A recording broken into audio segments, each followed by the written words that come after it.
Hello students, how are you. तो चलिए शुरू करते हैं एमएससी सेकंड सेम की ऑर्गेनिक केमिस्ट्री का एक टॉपिक। एक लास्ट क्लास में हमने डिस्कस किया था और एक इम्पॉर्टेंट टॉपिक इस क्लास के लिए रखा है। तो देखो, टॉपिक का नाम है बच्चों हमारा इलेक्ट्रोफिलिक सब्स्टिट्यूशन। ठीक है, कैसा है? Electrophilic substitution but aromatic electrophilic substitution. जो लास्ट क्लास में हमने डिस्कस किया था वो था एलिफेटिक इलेक्ट्रोफिलिक सब्स्टिट्यूशन, और जो अभी हम डिस्कस करने वाले हैं बच्चों वो क्या है? Aromatic electrophilic substitution. तो देखते हैं, this is aromatic electrophilic substitution. Aromatic electrophilic substitution क्या मतलब हुआ? एरोमेटिक रिंग की बात कर रहा हूँ। इलेक्ट्रोफिलिक सब्स्टिट्यूशन मतलब इलेक्ट्रोफाइल की हेल्प से सब्स्टिट्यूशन। ठीक है, जैसे न्यूक्लियोफाइल की हेल्प से सब्स्टिट्यूशन हो सकता है ना, SN1 SN2 पढ़ा है ना। ठीक है, तो वैसे ही क्या है? Aromatic electrophilic substitution. देखो समझो बात को, कैसे क्या करना है आपको। एक्चुअली में आपके पास एक एरोमेटिक रिंग है, देख लीजिए, लाइक दिस बेंजीन रिंग। इसमें आपने किसी इलेक्ट्रोफाइल की हेल्प से किसी एक हाइड्रोजन को सब्स्टिट्यूट करना है। ठीक है, अभी हाइड्रोजन है तो क्या करना पड़ेगा आपको? मैंने बताया था जब इलेक्ट्रोफाइल आता है तो लीविंग जो ग्रुप होता है या जो भी चीज़ इसको यहाँ से लीव करने वाली है वो भी क्या पॉजिटिव फॉर्म पे ही एलिमिनेट होती है। तो सिंपल सा है फंडा, क्या बन जाएगा यहाँ पे? ये E आएगा और एक H को वहाँ से हटा के अपना अटैच हो जाएगा और H पॉजिटिव को यहाँ से एलिमिनेट कर देगा। सिंपल वर्ड्स में कहा जाए तो हमें इस टाइप की रिएक्शंस को यहाँ पे पढ़ना है। देख लीजिए, ठीक है। तो ये क्या है बच्चों? आपकी एरोमेटिक इलेक्ट्रोफिलिक सब्स्टिट्यूशन। सब्स्टिट्यूशन क्यों है? क्योंकि आपने H को जो है सब्स्टिट्यूट कर दिया है E की हेल्प से। E मतलब यहाँ पे कोई इलेक्ट्रोफाइल है। क्लियर? तो चले अब सबसे पहली बात कि ये एरोमेटिक जो है ये इलेक्ट्रोफिलिक सब्स्टिट्यूशन दे रहे हैं, न्यूक्लियोफिलिक क्यों नहीं दे रहे हैं? ऐसा नहीं कि नहीं देते हैं। देखो पहले आपको क्लियर बता देता हूँ। एक्चुअली में जो सब्स्टिट्यूशन है, कौन सा? Aromatic substitution. एरोमेटिक सब्स्टिट्यूशन होता है वो तीन टाइप से हो सकता है। तीनों टाइप देख लेते हैं, मैं तीनों पढ़ेंगे बट वन बाय वन। सबसे पहला इलेक्ट्रोफिलिक, ठीक है। दूसरा न्यूक्लियोफिलिक, और लास्ट होता है फ्री रेडिकल। हमें तीनों पढ़ने हैं, ठीक है। तो पहले आज हम जो है इलेक्ट्रोफिलिक सब्स्टिट्यूशन को कंप्लीट करेंगे। तो देखो क्या है, ये तीनों ही टाइप के रिएक्शंस देता है। ऐसा नहीं कि पॉसिबल, हर जगह पॉसिबल है, एवरीथिंग इज पॉसिबल यार केमिस्ट्री में। ठीक है, हम सब कुछ कर सकते हैं, कोई दिक्कत नहीं। तो इलेक्ट्रोफिलिक सब्स्टिट्यूशन का मतलब क्या हुआ? आपको किसी इलेक्ट्रोफाइल की हेल्प से सब्स्टिट्यूशन कराना है, न्यूक्लियोफाइल में किसी न्यूक्लियोफाइल की हेल्प से, और फ्री रेडिकल तो आप जानते हैं फ्री रेडिकल सब्स्टिट्यूशन। ठीक है, जिसमें रेडिकल स्पीसीज आती हैं वो सब्स्टिट्यूट करवाती हैं किसी एटम या किसी ग्रुप को। सही है, बट इन तीनों में से भी कौन सा सबसे ईजी वाला है? जो कौन सा सबसे ईजी है, मतलब एरोमेटिक रिंग तीनों में से कौन सा सब्स्टिट्यूशन सबसे ईजीली देना चाहती है आपको? अब इसमें ये समझना है, ठीक है। तो अब आप इसको समझ जाएंगे, बहुत ईजी है। कैसे? आपको उसके लिए बच्चों देखना पड़ेगा कि आपका रिंग का नेचर कैसा है। मीन्स आपकी जो रिंग है वो हाई इलेक्ट्रॉन डेंसिटी वाली है या फिर लो इलेक्ट्रॉन डेंसिटी वाली है। तो उसके लिए बच्चों मुझे क्या करना है? एक बेंजीन रिंग को ऑर्बिटल्स की फॉर्म में दिखाना है। इसे बोलते हैं orbital structure, orbital diagram of benzene ring. देख लीजिए, ये होता है ना बेंजीन। देखो यहाँ क्या होती है बेंजीन, कुछ इस तरीके से होती है। अभी जो डबल बॉन्ड हैं आपको पता है अनहाइब्रिड p ऑर्बिटल फॉर्म्स करते हैं। तो एक अनहाइब्रिड हर जगह अनहाइब्रिड है। तो ये देखिए अनहाइब्रिड ऑर्बिटल का लोब जो है दोनों साइड होता है। अब ये क्या करना है? इस तरीके से इन्होंने यहाँ ओवरलैप करके ये पाई बॉन्ड बना रखा है, और फिर कुछ इस तरीके की ओवरलैपिंग से ये पाई बॉन्ड, एंड बिल्कुल सेम हियर। ठीक है, आपको ये भी पता है कि ये डबल बॉन्ड जो है फ्लक्चुएट करते हैं, मतलब ये क्या है? पूरे सिस्टम में घूमते रहते हैं। डीलोकलाइज्ड हैं ये, डीलोकलाइज्ड, यू नो, जिनका डीलोकलाइजेशन होता है, ये लाइक दिस। ठीक है, तो आपको समझ में, अगर हम 3 डायमेंशनली में इस बेंजीन को देखूं तो ये बेंजीन एक्चुअली में एक सैंडविच बना हुआ है। कैसा सैंडविच बना हुआ है? चलिए मैं आपको दिखाने की कोशिश करता हूँ। सपोज ये आपका ये जो नोटबुक है ये आपका ये बीच के कार्बन 6 कार्बन की रिंग है, ठीक है, ध्यान से देखिए, ये फ्लैट रिंग है कुछ इस तरीके से, ठीक है, इस तरीके से फ्लैट रिंग है। अब ये जो ऑर्बिटल्स हैं बच्चों, ये इसमें कुछ ऐसे अटैच्ड हैं, कुछ ऐसे ऐसे ऐसे ऐसे ऐसे और ऐसे, ठीक है, क्या समझ में आया? ये जो बीच की रिंग है ये कुछ ऐसे फ्लैट है, लाइक ये स्पायरल नोड्स हैं, ठीक है, कॉपी है इसके जैसे हैं। और आपने इसमें क्या करना है, इस तरीके से ये पी ऑर्बिटल्स लगे हैं। अब इन पी ऑर्बिटल्स देखो, अपर लोब्स जो हैं वो भी सब आपस में इलेक्ट्रॉन डेंसिटी को शेयर कर रहे हैं लाइक दिस, और सेम बिल्कुल बिलो द प्लेन हो रहा है, मतलब इस प्लेन के अबव साइड भी सेम प्रोसेस चल रही है जो कि बिलो चल रही है, मतलब नीचे भी इलेक्ट्रॉन डेंसिटी गोल गोल घूम रही है और ऊपर भी इलेक्ट्रॉन डेंसिटी गोल गोल घूम रही है। कहने का मतलब ये है, ये जो रिंग है ये बीच में फ्लैट है और इसके ऊपर भी बहुत चार्ज है, इलेक्ट्रॉन डेंसिटी, और नीचे भी इसकी इलेक्ट्रॉन डेंसिटी ऐसे करके पूरी घूम रही है। समझ में आया ना? तो कहने का मतलब ये, ले देखिए अगर बात करूं तो बच्चों ये जो रिंग है आपका बेंजीन रिंग है ना, एक हाई इलेक्ट्रॉन डेंसिटी मॉलिक्यूल होता है, ठीक है। अब इसको आप ऐसे देख सकते हो लाइक, ठीक है, ये देखिए फिर से बना दिया मैंने ऐसा ही, ये एक रिंग ऊपर से और एक रिंग नीचे से।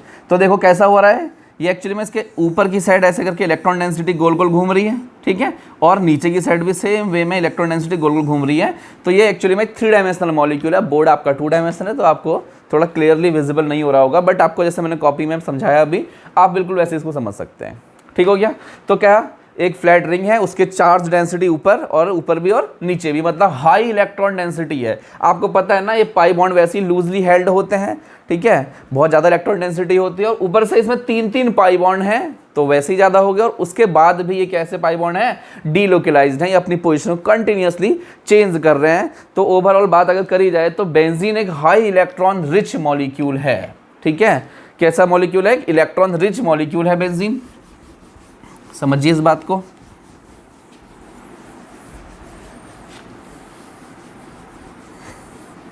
ठीक है, तो बेंजीन कैसा है? हाई इलेक्ट्रॉन डेंसिटी वाला मॉलिक्यूल है।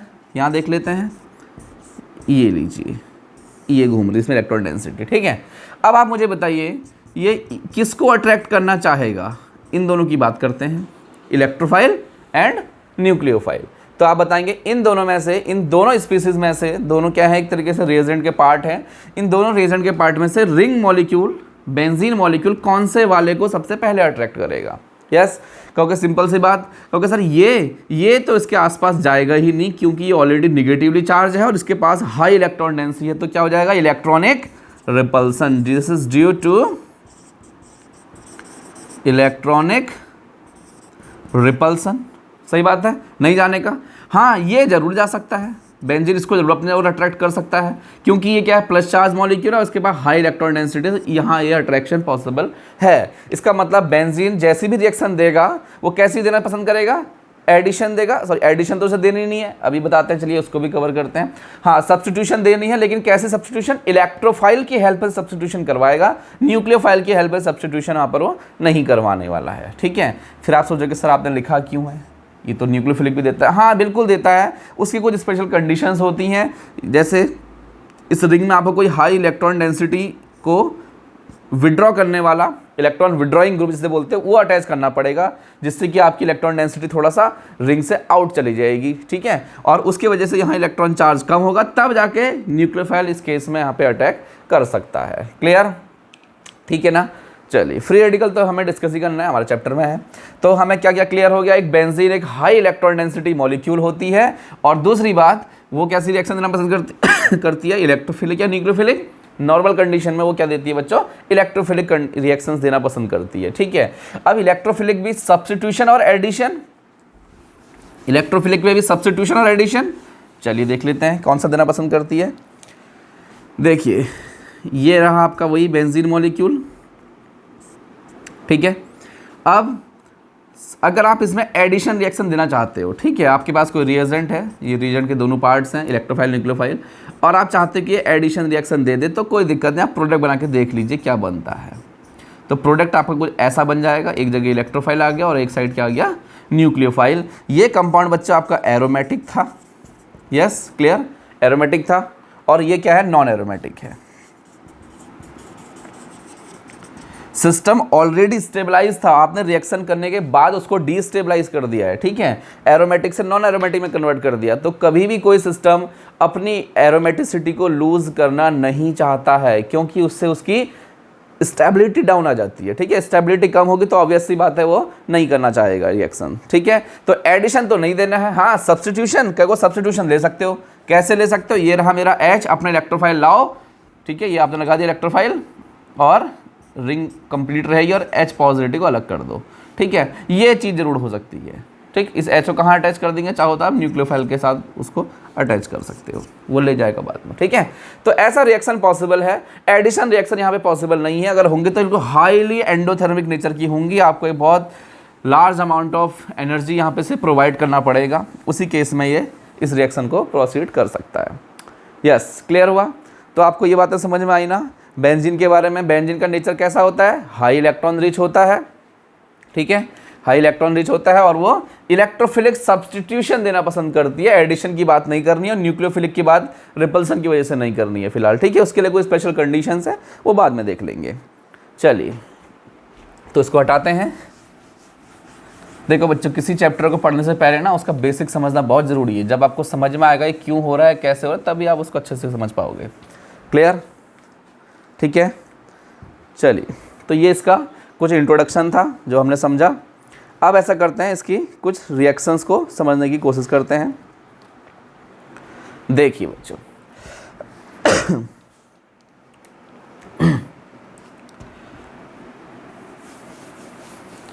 तो बच्चों इसकी मैकेनिज्म जो है, जो भी ये सब्स्टिट्यूशन होता है, इसकी जो मैकेनिज्म उसे बोलते हैं एरिनियम आयन मैकेनिज्म, ठीक है। इसमें एक एरिनियम आयन बनता है। अब इस एरिनियम आयन को अगर आप नहीं समझते हो तो यहाँ देख लेते हैं,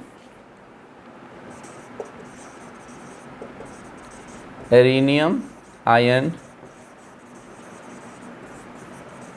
मैकेनिज्म, ठीक है। एरिनियम आयन इसमें फॉर्म होता है, इसीलिए इसको एरिनियम आयन मैकेनिज्म बोल देते हैं, ठीक है। चलो,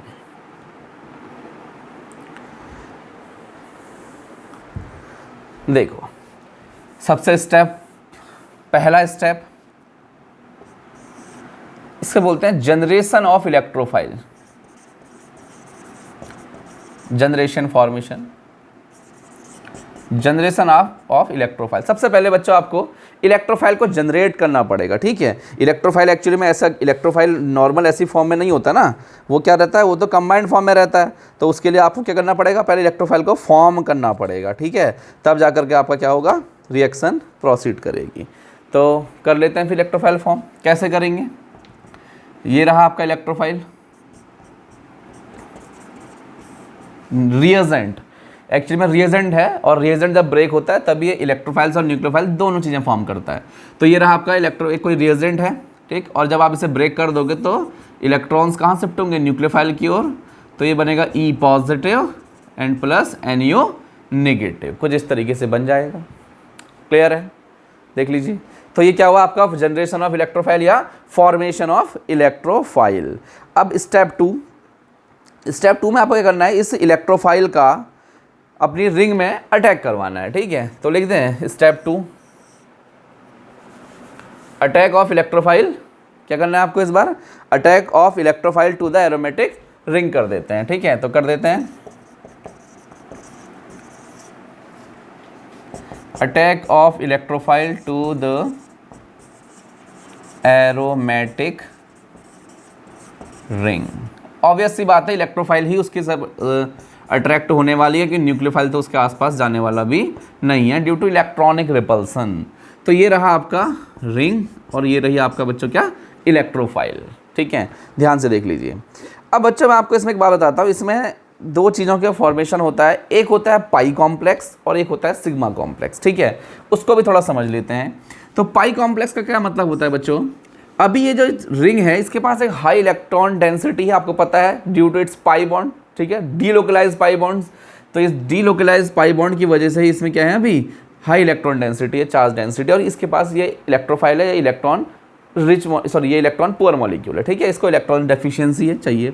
तो इसके पाई बॉन्ड मतलब हाई इलेक्ट्रॉन डेंसिटी और इसका प्लस चार्ज, इनके बीच में अट्रैक्शन होता है और ये इलेक्ट्रोफाइल धीरे धीरे आकर के इस रिंग के आपस में आकर अटैच हो जाता है। देखो इस वाली प्रोसेस में कोई बॉन्ड फॉर्मेशन नहीं होता है, just due to opposite charges they attract to each other, ठीक है, and form a complex type compound. देखो कैसे, ये रहा आपका बेंजीन रिंग, ठीक, और इसकी जो चार्ज डेंसिटी है, चार्ज डेंसिटी, इसकी वजह से इसमें ये इलेक्ट्रोफाइल आकर के अटैच हो गया लाइक दिस। ये देखिए सिर्फ आके अटैच हुआ है, उसके साथ चिपक गया है फिजिकली, ठीक है, नॉट केमिकली। केमिकली मतलब कोई बॉन्ड वगैरह नहीं बना है, उसके साथ अपोजिट चार्ज के साथ उसके साथ चिपक गया।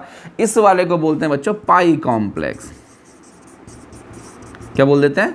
पाई कॉम्प्लेक्स। आप इसे नोट करते चलेंगे, यही इसकी मैकेनिज्म है, हमें हर बार यही पढ़ना है। और फिर फाइनली मैं इसी को आगे बढ़ा देता हूँ।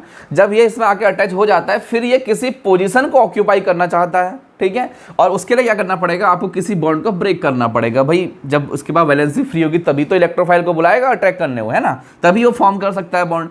तो आपको क्या करना पड़ेगा नेक्स्ट स्टेप में, किसी इलेक्ट्रोफाइल से, अब इस इलेक्ट्रोफाइल को किसी भी एक पर्टिकुलर पोजीशन में आपको इसको चिपकाना पड़ेगा, मतलब केमिकली बॉन्ड बनाना पड़ेगा। तो उसके लिए आपको एक बॉन्ड को ब्रेक करना पड़ेगा। तो जैसे ही आप एक बॉन्ड को किसी भी साइड ब्रेक करेंगे, सपोज मैंने इसको ऊपर की साइड ब्रेक कर लिया, तो यहाँ क्या आएगा नेगेटिव, और दिस वाला कार्बन क्या हो जाएगा बच्चों पॉजिटिव। यस, तो ये रहा आपका पॉजिटिव, ये नेगेटिव, और नेगेटिव में आके कौन आ गया, इलेक्ट्रोफाइल। देखो नेगेटिव में इलेक्ट्रॉन होते हैं, तो उसके इलेक्ट्रॉन से इसका प्लस चार्ज भी खत्म हो गया, है ना। और यहाँ पर एक ऑलरेडी कौन सी स्पीसीज होगी, एच, और बाकी जो रिमेनिंग स्पीसीज है आप उसको बिल्कुल एच सच छोड़ देंगे। क्लियर? तो ये आपका एक कार्बोकैटायन टाइप स्पीसीज बन गई है। देखो कार्बन में प्लस चार्ज बन गया, इसी को बच्चों एरिनियम आयन बोलते हैं, ठीक है, यही आपका एरिनियम आयन है। इसी की वजह से इस रिएक्शन की मैकेनिज्म का नाम क्या है, एरिनियम आयन मैकेनिज्म, ठीक है। तो देखो अब यहाँ पर क्या हुआ, ये इलेक्ट्रोफाइल एक सिग्मा बॉन्ड के थ्रू अटैच हो गया रिंग से, तो इसलिए इसे बोलते हैं सिग्मा कॉम्प्लेक्स। क्या बोल देते हैं, सिग्मा कॉम्प्लेक्स, ठीक है। तो ये क्या था आपका पाई कॉम्प्लेक्स, और ये क्या था सिग्मा कॉम्प्लेक्स। अब ये बात अलग है, अब ये सिग्मा बॉन्ड के थ्रू अटैच हुआ है, अब ये डिफरेंट रेजोनेटिंग स्ट्रक्चर्स को फॉर्म करेगा। एक बार आप इसको देख लीजिए, पहले आपको इसे नोट भी करते चलना है, इस बात का ध्यान रखेंगे, ठीक है। चलो तो देख लिया। अब अच्छा एक बात और, इसका जो ये स्टेप है बच्चों, ये ऑलवेज स्लो स्टेप होता है। कोई समझ सकता है, बता सकता है क्यों होता है? सोचो। एक्चुअली में यहाँ पर क्या था, ये सिस्टम एरोमेटिक था, 3 पाई बॉन्ड थे, आपको पता है बेंजीन रिंग एरोमेटिक, बट क्या यहाँ पर ये बेंजीन रिंग है? नहीं है, यहाँ पर तो ये एरिनियम आयन बन गया है। रिंग का जो एक डबल बॉन्ड था, थर्ड वाला, वो ब्रेक हो गया है और वो क्या बना दिया, प्लस चार्ज फॉर्म कर दिया है। यस, मतलब कहने का आप जब सिग्मा पाई कॉम्प्लेक्स से सिग्मा कॉम्प्लेक्स में कन्वर्ट होते हो तो यही स्टेप सबसे स्लो है। और क्यों है स्लो? क्योंकि इसमें मॉलिक्यूल की एरोमेटिसिटी लॉस्ट हो रही है। देख लो, एरोमेटिसिटी खत्म हो गई उसकी, यहाँ से यहाँ जाने में हो गई ना। तो जब एरोमेटिसिटी खत्म होगी तो ऑब्वियस सी बात है सिस्टम स्टेबलाइज से डिस्टेबलाइज होने जा रहा है, ठीक है। और वो चीज़ें तो पॉसिबल है नहीं, अच्छा नहीं लगता। यस, कोई ऑलरेडी सिस्टम स्टेबलाइज है, आप उसको डिस्टेबलाइज करेंगे तो ये प्रोसेस स्लो होती है, और जो प्रोसेस स्लो होती है वही क्या होती है, RDS, which is rate determining step. Complete reaction का जो रेट है ना वो इसी स्टेप पे डिपेंड करेगा, क्योंकि यही सबसे स्लो स्टेप है। क्लियर? तो ये आपका बच्चों बन गया सिग्मा कॉम्प्लेक्स। अगला step, this is step 2 and then 3। अब जो आपका सिग्मा कॉम्प्लेक्स बना है वो एक रेजोनेंस स्टेबलाइज्ड मॉलिक्यूल है। कैसे मॉलिक्यूल है स्टेबलाइज? इधर देखो मैं बताता हूँ, ये आपका मॉलिक्यूल है, ठीक है। तो ये इसके अब रेजोनेटिंग स्ट्रक्चर फॉर्म कर सकते हो। आपको यहाँ पे कॉन्जुगेशन दिखाई पड़ रहा होगा, double single plus charge. Yes, आपने GOC पढ़ी होगी ना। हाँ, अभी तो आप सेकंड सेमेस्टर में, तो ऑब्वियस सी बात है आपने ये सारी चीज़ें पहले पढ़ ली हैं, ठीक है। तो ये एक GOC का पार्ट है। तो ये क्या है, कॉन्जुगेशन, क्रॉस कॉन्जुगेशन आपने सब पढ़ा है। हाँ, तो क्या हुआ, ये क्या है, कॉन्जुगेटेड मॉलिक्यूल है, ठीक है। तो इसका प्लस चार्ज कंजुगेशन में, तो ऑब्वियस सी बात है अब इसे क्या कर देना है, यहाँ से शिफ्ट करना पॉसिबल। आप इस पाई बॉन्ड को जब इस वाली लोकेशन में शिफ्ट करेंगे तो ऑब्वियस सी बात है इस प्लस चार्ज को इलेक्ट्रॉन डेंसिटी मिल जाएगी, कोई दिक्कत नहीं। तो ठीक है, ये तो यहाँ से तो डिसअपेयर हो जाएगा, बट ये प्लस चार्ज अब इस वाले कार्बन में अपेयर हो जाएगा, क्योंकि यहाँ से इलेक्ट्रॉन डेंसिटी कम हो गई है, ठीक है। तो देखिए कैसे बनेगा, तो प्लस चार्ज, ये नया बॉन्ड ये, और ये पुराना बॉन्ड, यहाँ पे क्या है E, यहाँ पे क्या है H। क्लियर? ठीक है। देन इस बॉन्ड को आप इधर शिफ्ट कर दिए, प्लस चार्ज ऊपर। तो ये क्या है इसके बच्चों, एरोमेटिक स्ट्रक्चर्स बन रहे हैं, देखो sorry resonating structures like this, ये बन गया, ठीक है। और ये रहा आपका E और ये रहा आपका H। क्लियर? अब इसके अलावा अब और आगे पॉसिबल है, अभी तो कॉन्जुगेशन बच्चों ब्रेक हो गया, अब ये सिग्मा बॉन्ड के साथ कोई कॉन्जुगेशन नहीं है, ठीक है। तो ये क्या है, इसके एरिनियम आयन के रेजोनेटिंग स्ट्रक्चर्स हैं। आप चाहो तो इसका एक इसका आप चाहो तो एक रेजोनेंस हाइब्रिड फॉर्म कर सकते हो। हाइब्रिड का मतलब ये होता है आपको दिखाना पड़ता है कि कौन कौन से बॉन्ड्स फ्लक्चुएट हो रहे हैं, लाइक दिस। देखिए मैं बना के दिखा रहा हूँ आपको यहाँ पर कुछ इस तरीके का, ठीक है, ये था। और ये जो बॉन्ड्स हैं कुछ इस तरीके, बट ये कंप्लीट साइकिल नहीं कर रहे हैं, ठीक है। ये प्लस चार्ज ऐसे करके कुछ हो रहा है, डिसलोकेट हो रहा है, ठीक है, बट क्या है, कंप्लीट रिंग फॉर्म नहीं कर रहा है, वो पूरे होल मॉलिक्यूल में ऐसे नहीं हो रहा है, ठीक है। तो इसलिए मैंने आपको ऐसे बना के दिखाना पड़ता है, ठीक है। तो इसे बच्चों बोल देते हैं क्या, रेजोनेंस हाइब्रिड। एक बार अच्छे से देख लीजिए आप इसको, ठीक है। तो ये एरिनियम आयन के आपने रेजोनेटिंग स्ट्रक्चर्स देख लिए। एरिनियम आयन खुद को ऐसे स्टेबलाइज कर लेता है, ठीक है, ओके। अब लास्ट पार्ट इसका आ जाता है फोर्थ। अब हमें करना है रिटेंशन ऑफ एरोमेटिसिटी। देखो बच्चों, स्टेप्स के नाम आप कुछ भी लिख सकते हो, इसमें क्या लिख सकते हो, रिटेंशन ऑफ एरोमेटिसिटी या एलिमिनेशन ऑफ हाइड्रोजन, यस। तो यहाँ लिख दे। अब देखो ये एरोमेटिक है क्या सिस्टम, नहीं, तो मैं एरोमेटिसिटी वापस लाने के लिए एक H को यहाँ से एलिमिनेट करना पड़ेगा। रिटेंशन ऑफ एरोमेटिसिटी, ठीक है।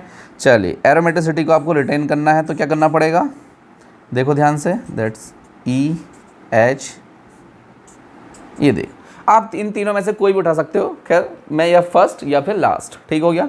इन दोनों में से उठा के देख लेते हैं। अब आपको अगले स्टेप, जब आपने इलेक्ट्रोफाइल यहाँ से यूज़ किया था तो उसका न्यूक्लियोफिलिक पार्ट तो रिमेन है ना, अभी वहाँ पे बचा हुआ है, तो वो आएगा भाई, वो भी चार्ज स्पीसीज है, उसको फिर से प्रोटॉन चाहिए, यस। तो वो क्या करेगा, इस प्रोटॉन को, ये वैसे भी एक्स्ट्रा है, और इस प्रोटॉन के निकलते ही, इस पॉजिटिव चार्ज के निकलते ही यहाँ पे इलेक्ट्रॉन डेंसिटी आ जाएगी, और ये इलेक्ट्रॉन मतलब माइनस और प्लस क्या बना लेंगे आपस में, एक पाई बॉन्ड का फॉर्मेशन कर लेंगे, मतलब एरोमेटिसिटी आपकी रिटेन हो जाएगी। तो ये H और H कैसे जाएगा, इलेक्ट्रॉन को यहाँ छोड़ के जाएगा, ठीक है। तो जैसे ही इलेक्ट्रॉन गए तो क्या बन जाएगा यहाँ पर, नया पाई बॉन्ड, ये ऑलरेडी थे, और यहाँ पे कौन आ गया बच्चों, E, और प्लस आप चाहो तो H पॉजिटिव सिंपल निकाल दो या फिर न्यूक्लियोफाइल के साथ निकाल के दिखा दो, क्या बन जाएगा, ये इस तरीके से बन जाएगा, देख लीजिए, क्लियर है। तो ये आपका क्या हुआ, सब्स्टिट्यूशन हुआ। देखिए यहाँ पर पहले हाइड्रोजन था और यहाँ पे आपके क्या आ गया, इलेक्ट्रोफाइल आके अटैच हो गया, तो ये सब्स्टिट्यूटेड प्रोडक्ट बन गया बच्चों, क्या बन गया, सब्स्टिट्यूटेड प्रोडक्ट, क्लियर है। तो ये आपका फाइनली इसका प्रोडक्ट था, क्लियर है। तो चलिए इसमें एक चीज़ और देखते हैं।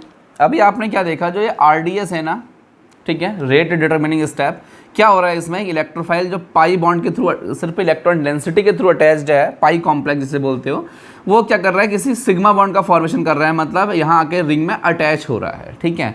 अच्छा, एक बात को बिल्कुल ध्यान से समझेंगे आप लोग, जो रेट डिटरमिनिंग स्टेप है, अगर मैं इस रिएक्शन का रेट लिखूँ बच्चों, ठीक है, इस स्टेप का, तो रेट डिटरमिनिंग स्टेप क्या होता है, rate is equals to rate constant K, और उन टर्म्स की कॉन्सेंट्रेशन जिन पे ये रेट ऑफ रिएक्शन डिपेंड करता है, उसी को तो आप ऑर्डर बोलते हो। ध्यान से समझो इस बात को, क्या करना है आपको, अब इसका रेट लिखना है, तो रेट में कौन कौन से स्टेप इन्वॉल्व होते हैं, आपको पता है, जो सबसे स्लो होता है उसी में रेट डिपेंड करता है। आप इसको ऐसे लिख सकते हो, rate is directly proportional to किसकी कॉन्सेंट्रेशन, एक रिंग की concentration as well as electrophile की कॉन्सेंट्रेशन, क्योंकि इन दोनों की प्रेजेंस के बाद ही ये क्या करता है, रिएक्ट करके ये कंपाउंड एरिनियम आयन फॉर्म करता है, और इसी को बच्चों स्लो स्टेप, और यही क्या हो जाता है, RDS, ठीक है।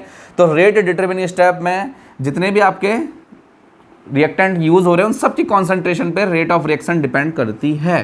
तो rate is directly proportional to benzene as well as electrophile.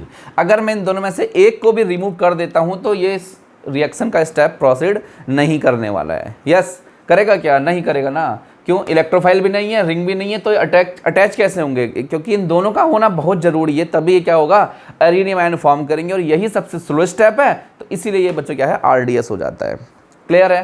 तो क्या समझ में आया। तो अगर मैं यहाँ से देखूँ तो आप चाहो तो इसका रेट लिख सकते हो, क्या, K rate constant, this is benzene and electrophile, ठीक है। तो ऑर्डर ऑफ रिएक्शन कितना आ गया, हालांकि एक प्रैक्टिकल डेटा होता है, बट फिर भी ऑर्डर ऑफ रिएक्शन क्या हो गया, दोनों की पावर्स को सम कर दीजिए, कितना आ जाता है, 2। एक बाई मॉलिक्यूलर मैकेनिज्म है, कैसी है, बाई मॉलिक्यूलर मैकेनिज्म। तो इससे कई लोग इसको SE2 दिखा देते हैं, substitution, electrophilic and by molecular mechanism, clear है।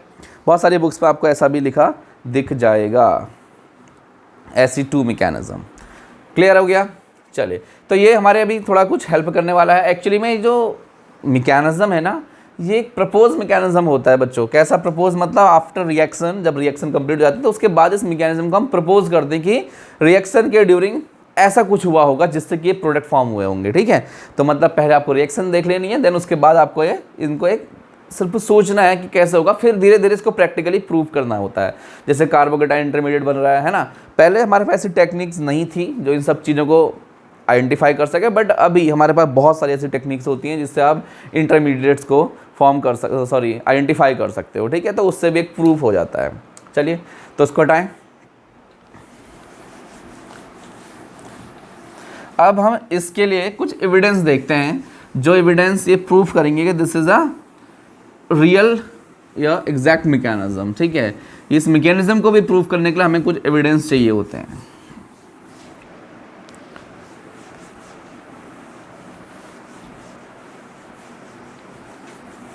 तो इसके लिए अब हमें कुछ एविडेंस पढ़ने पड़ेंगे जिससे कि ये प्रूफ होगा कि ये मैकेनिज्म बिल्कुल सही है। ठीक है, तो एविडेंस फॉर एरिनियम आयन मैकेनिज्म। ठीक है, एविडेंस फॉर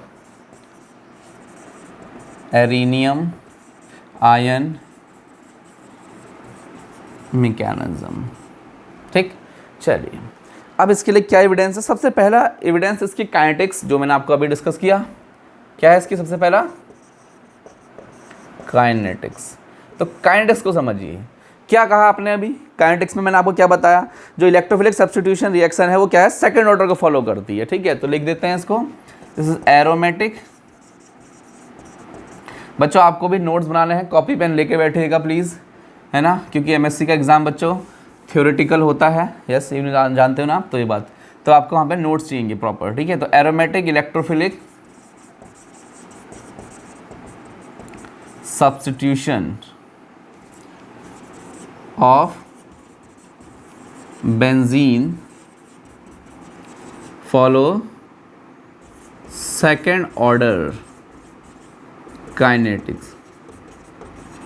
ठीक है, जो इलेक्ट्रोफिलिक सब्स्टिट्यूशन है, एरोमेटिक इलेक्ट्रोफिलिक सब्स्टिट्यूशन, वो क्या करता है? बेंजीन का जो होता है, जो हमें पर्टिकुलर पढ़ना है फिलहाल ना, aromatic electrophilic substitution of benzene second order की काइनेटिक्स को फॉलो करता है। ठीक हो गया, तो इससे आपको क्या पता चलता है? और आपने देखा जो आपका प्रपोज मैकेनिज्म था उसमें भी आपने देखा कि हाँ, इस सेकेंड ऑर्डर को ही करता था। प्रैक्टिकली भी ये बात प्रूव है।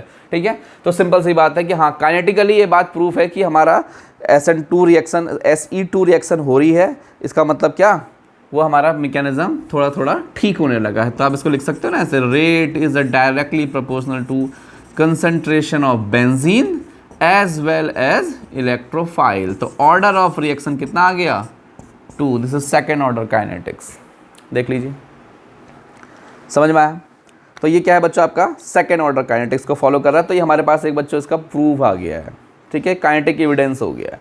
चलिए, कुछ और एविडेंस भी होंगे, उनके बेस में ही बात कर लेते हैं। जैसे एक होता है बच्चों आइसोटोप इफेक्ट, उसको समझते हैं। क्या आइसोटोप इफेक्ट इसमें काम करेगा? वो एक एविडेंस हो सकता है या नहीं? Let's see. तो आइसोटोप इफेक्ट,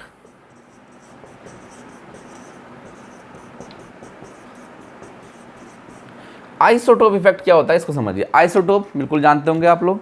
ठीक है, चलिए, तो हमें इसमें क्या करना है? एक आइसोटोप के साथ इसकी रिएक्शन करानी है। जैसे अभी नॉर्मल हमें यहाँ पे क्या करना था, अभी हमें इस रिएक्शन का जो मैकेनिज्म था उसमें एक C और H के बॉन्ड को ब्रेक करके और यहाँ पे कोई इलेक्ट्रोफाइल को रिप्लेस करना था। ठीक है, तो मैं इस H के बदले यहाँ पर इसके आइसोटोप लेता हूँ deuterium D।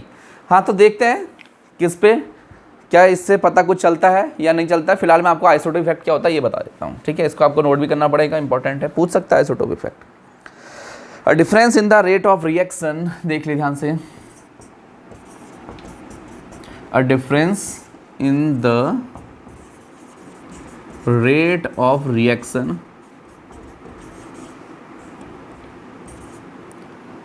a difference in the rate of reaction is due to a difference in the isotope.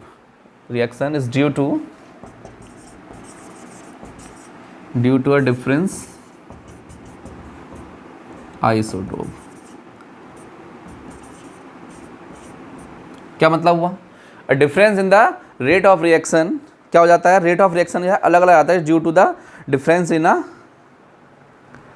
Isotope present in the reaction system, due to a different ऐसा लिख सकते हो उसे, is due to a isotope present in the reaction, इस तरीके, ठीक है। अगर आप कोई आइसोटोप यूज़ करते हो तो उसका रेट ऑफ रिएक्शन थोड़ा सा चेंज होना चाहिए। अब आपको चेक ये करना है क्या इसमें होगा या नहीं होगा। अच्छा, कैसे होना चाहिए, देखो जो CH बॉन्ड होता है ना वो बहुत ईजीली ब्रेक हो जाता है as compare to CD bond, ठीक है। इसको भी लिख सकते हो, a CH bond is more readily break as compared to CD bond. इस बात को समझिए, जो CH बॉन्ड है वो बहुत इजीली ब्रेक हो जाता है as compare to CD bond. तो अगर आपको CD बॉन्ड, अब हमारा जो रिएक्शन है यहाँ देखो, हमारी रिएक्शन जो है उसका जो रेट है, रेट ऑफ रिएक्शन कौन से स्टेप पे डिपेंड करता है, ये वो स्टेप था कुछ इस तरीके से था, यहाँ पर कोई H और ये, ठीक है। आपने यहाँ पर क्या करा था, उस इलेक्ट्रोफाइल को उससे सिग्मा बॉन्ड के थ्रू अटैच किया था, उसके लिए आपने इसको ब्रेक किया था, और इस ब्रेक से क्या करना था, इस ब्रेक करने के बाद क्या हो जाएगा, यहाँ पर माइनस और यहाँ पर प्लस, और ये माइनस चार्ज इस इलेक्ट्रोफाइल को अट्रैक्ट कर रहा था। ऐसा ही कुछ हुआ था ना, ध्यान से देख लो इसको, ठीक है। देखो कुछ इस तरीके की मैकेनिज्म हमारी हुई थी, यहाँ पर कोई H था और ये आपका कोई इलेक्ट्रोफाइल और ये पाई बॉन्ड, क्या हुआ था, इस पाई बॉन्ड की ब्रेकिंग हुई थी और इस नेगेटिव चार्ज से E आके अटैच हुआ था, एंड ये ऐसे ही था और ये क्या था, प्लस। यही तो आपका RDS था।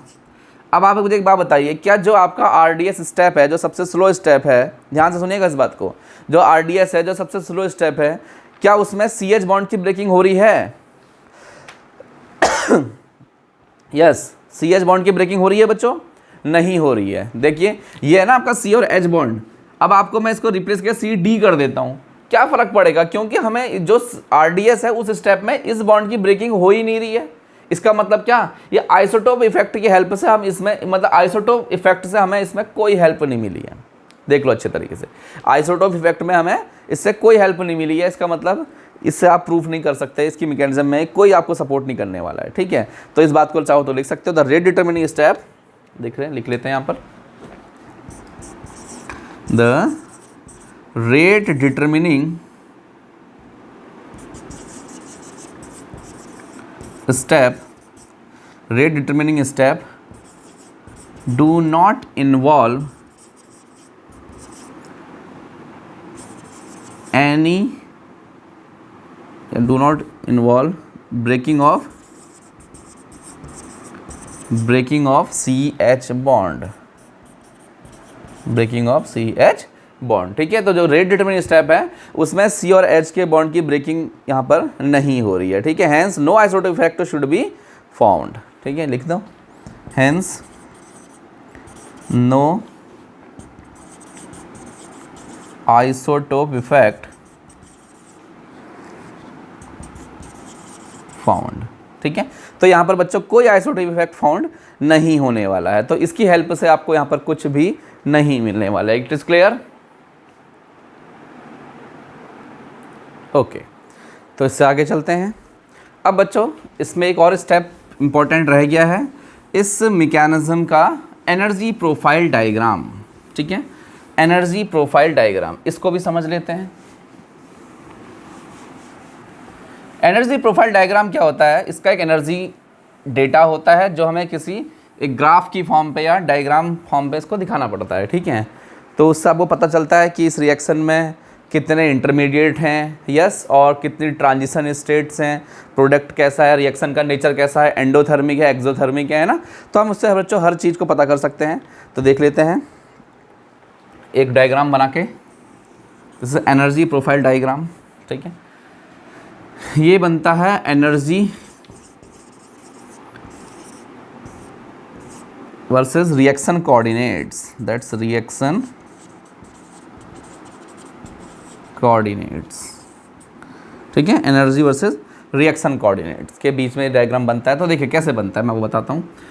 हाँ, रिएक्शन तो एक्सोथर्मिक है, तो उसके लिए जो डायग्राम बन के आते हैं वो कुछ इस तरीके से बन के आते हैं, इस तरीके से, इस ध्यान से समझिए इस बात को, ठीक है। ये बच्चा आपका एक रिएक्टेंट है और ये आपका क्या है, कोई प्रोडक्ट है, ठीक है। और ये जो चीज़ें बनी हैं दो, तो इसे बोलते हैं बच्चों this is transition state. Transition state समझते हो ना, एक ऐसी स्टेट होती है जहाँ पर कोई पुराने बॉन्ड की धीरे धीरे ब्रेकिंग हो रही होती है और न्यू बॉन्ड का धीरे धीरे फॉर्मेशन हो रहा है, तो इसे बच्चों बोलते हैं ट्रांजिशन स्टेट। मतलब यहाँ पे कुछ ऐसा हुआ होगा, ध्यान से देखेंगे, ये इस बॉन्ड का यहाँ से धीरे धीरे ब्रेकिंग हो रही थी ना, यस, और यहाँ पर इस इलेक्ट्रोफाइल का धीरे धीरे फॉर्मेशन हो रहा था, ये बन रहा था यहाँ पर, ठीक है। तो ये ट्रांजिशन स्टेट। और जब ये हो गया तो जो स्पीसीज बन के आई वो क्या थी उसको भी समझ लेते हैं। ये तो ऐसा ही रहा, यहाँ पे H और E अटैच और यहाँ पे आया था प्लस चार्ज, ये इसका इंटरमीडिएट था, ठीक है।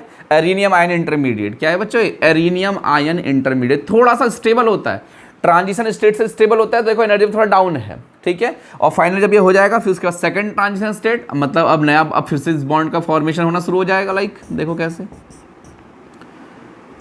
यहाँ पर क्या हुआ, H और चलो इसको E बना देते हैं, ये, और यहाँ से इस वाले बॉन्ड का धीरे धीरे ब्रेकिंग स्टार्ट हो गया H वाले का, और यहाँ पर एक नया बॉन्ड धीरे धीरे फॉर्म होना हो गया स्टार्ट, है ना। तो देखो ये जो डैश दिखा रहा हूँ बच्चों, ये तभी ये वो टाइम पीरियड है जब कोई बॉन्ड या तो धीरे धीरे ब्रेक हो रहा है या फिर धीरे धीरे फॉर्म हो रहा है, उस टाइम पीरियड को शो कर रहा है। क्लियर, चलो ठीक है। तो ये बन गया फाइनल, यहाँ से क्या बच्चों बन गया आपका प्रोडक्ट, और प्रोडक्ट आपका कुछ ऐसा बन गया था लाइक दिस, देख लीजिए। तो ये इस एरोमेटिक इलेक्ट्रोफिलिक सब्स्टिट्यूशन रिएक्शंस का एक एनर्जी प्रोफाइल डायग्राम होता है। क्लियर, ठीक है ना। आप चाहो तो इसमें स्लाइडली पॉजिटिव चार्ज को भी शो कर सकते हो, लाइक इस तरीके से, ठीक है, तभी यहाँ पे प्योर प्लस चार्ज आया, ठीक है। तो आपने क्या देखा, रिएक्शन का नेचर। अच्छा देखो, जो सबसे हाई एनर्जी है गैप है, मींस इन रिएक्टेंट मॉलिक्यूल्स को रिएक्शन प्रोडक्ट बनाने के लिए इसने इस एनर्जी बैरियर को क्रॉस करना पड़ेगा। मतलब एक ये इसका एनर्जी बैरियर है, मतलब यही मिनिमम अमाउंट ऑफ एनर्जी है that will be required for proceed a reaction. This is called activation energy, this is EA। Clear, इसे क्या बोल देते हैं, एक्टिवेशन एनर्जी EA। देख लीजिए, बना लीजिए इसको, ठीक है। मैं साइड हो जाता हूँ, इसका आप स्क्रीनशॉट ले लिया करें, इसीलिए मैं साइड हो जाता हूँ ताकि आप इसका स्क्रीनशॉट ले सकें। क्लियर है, चलो। तो ये इसका एनर्जी प्रोफाइल डायग्राम था, और इसमें आप चाहो तो इसमें थोड़ी बहुत थ्योरी अपनी ऐड कर सकते हो, जैसे सिग्मा कॉम्प्लेक्स, पाई कॉम्प्लेक्स के बारे में बता सकते हो, ठीक है। चलिए इसको हटा देते हैं, वैसे इसकी कोई ज़रूरत नहीं है, ये आपको एग्जाम में नहीं आने वाला, आएगा तो आप बिल्कुल रेडी हैं क्योंकि आपको मैंने सिखा दिया बनाना। एक्चुअली मैं इसमें इसलिए ज़्यादा फोकस नहीं करना क्योंकि ये आप ऑलरेडी पढ़ चुके हो BSc में, ठीक है। ओके, अब तो आपने क्या देखा, ये रही आपकी रिंग। स्टेप फर्स्ट में क्या हुआ, एक इलेक्ट्रोफाइल आके इससे अटैच हुआ और उसने क्या फॉर्म किया, एक पाई कॉम्प्लेक्स फॉर्म किया लाइक दिस, ठीक। और वो पाई कॉम्प्लेक्स फाइनली कहाँ कन्वर्ट हो गया बच्चों, सिग्मा कॉम्प्लेक्स में कन्वर्ट हो गया लाइक दिस, ये प्लस चार्ज और ये इस तरीके। और ये सिग्मा बॉन्ड आपने क्या करा, फिर इसको रेजोनेंस स्टेबलाइज करवाया, इसका रेजोनेंस बनवाया, ठीक है। और उसके बाद फाइनली आपने इसको प्रोडक्ट में चेंज कर लिया। रेजोनेटिंग करना है तो आप इसको ऐसे ही कर सकते हो, लाइक इस तरीके से, ठीक है। और फाइनली यहाँ से -H पॉजिटिव और प्रोडक्ट का फॉर्मेशन लाइक दिस। क्लियर, तो यही आपका, इसको आपने ही अभी एनर्जी प्रोफाइल डायग्राम बच्चों हमने इसी को शो किया था, ठीक है। हमें इससे पता चलता है कि जो पाई बॉन्ड, पाई कॉम्प्लेक्स है, दिस इज पाई कॉम्प्लेक्स, वो इस बॉन्ड से केमिकली अटैच नहीं है, ठीक है, मतलब कोई बॉन्ड के थ्रू अटैच नहीं है। हाँ, जो सिग्मा कॉम्प्लेक्स होता है, दिस इज सिग्मा कॉम्प्लेक्स, ये इसके थ्रू, ये कोई इससे केमिकल बॉन्ड से अटैच्ड है। Clear, done. तो ये बच्चों इसका एक मैकेनिज्म, कुछ जनरल चीज़ें, कैसी रिएक्शंस, क्यों रिएक्शन देता है, ठीक है, और किस टाइप की रिएक्शन देना पसंद करता है, ये सारी चीज़ें आपने इसमें देखी, ठीक है। अब बच्चों हमें इसके कुछ एग्जाम्पल्स डिस्कस करने हैं, ठीक है, इसके बहुत सारे एग्जाम्पल्स हैं, उन्हें डिस्कस करेंगे। चलिए, तो उसके बाद नेक्स्ट लेक्चर में मिलते हैं।